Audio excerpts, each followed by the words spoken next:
মাধ্যমিক পরীক্ষার জন্য খুবই গুরুত্বপূর্ণ। আজকে ইতিহাসের প্রথম অধ্যায়ের টপিকগুলোর উপর যে সমস্ত শর্ট প্রশ্ন অবশ্যই তোমার জানা দরকার, যেগুলো পরীক্ষাতে প্রায়শই আসে এবং পরীক্ষার জন্য উপযোগী, সেই সমস্ত প্রশ্নগুলো আমি কিন্তু নিয়ে চলে এসেছি। প্রশ্নের আকারে ঠিক নয়, পরপর তথ্যগুলো আমি সাজিয়ে দিয়েছি যে প্রশ্নের যে ধরন হয়, অবশ্যই তুমি যদি এটা ফলো করো তাহলে কিন্তু অবশ্যই তুমি পেয়ে যাবে। প্রথমে দেখো, আধুনিক ইতিহাসের বৈচিত্র্য, এই টপিকগুলো যে আছে সেই টপিকগুলোর উপরেই কিন্তু পরপর আলোচনা থাকবে। এই জন্য ভিডিওটাকে তোমরা অবশ্যই পরপর দেখবে। আজকে আমি ইতিহাসের প্রথম অধ্যায় থেকে আধুনিক ইতিহাসের যে বৈচিত্র্য সেখান থেকে আলোচনা করছি। প্রথমেই রয়েছে গ্রিক শব্দ হিস্টোরিয়া থেকে ইতিহাস শব্দের উৎপত্তি। 2 নম্বর, হিস্টোরিয়া শব্দের অর্থ হলো অনুসন্ধান। গ্রিক ঐতিহাসিক হেরোডোটাসকে ইতিহাসের জনক বলা হয়।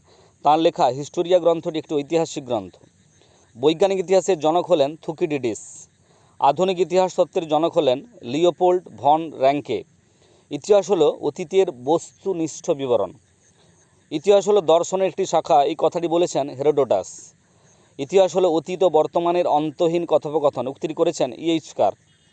ইতিহাস হলো একটি বিজ্ঞান, কমও নয় বেশিও নয়, বলেছেন বিউরি। ইতিহাসবিদ্যাকে অন্যান্য বিদ্যাচর্চার জননী বলেছেন জিএম ট্র্যাভেলিয়ান।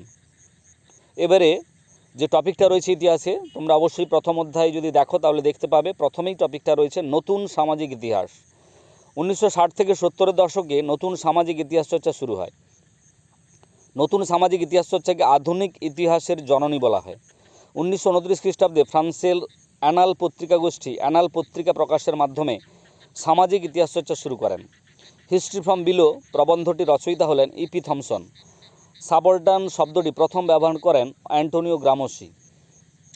ভারতে নিম্নবর্গের ইতিহাস চর্চা শুরু হয় 1980-এর দশকে।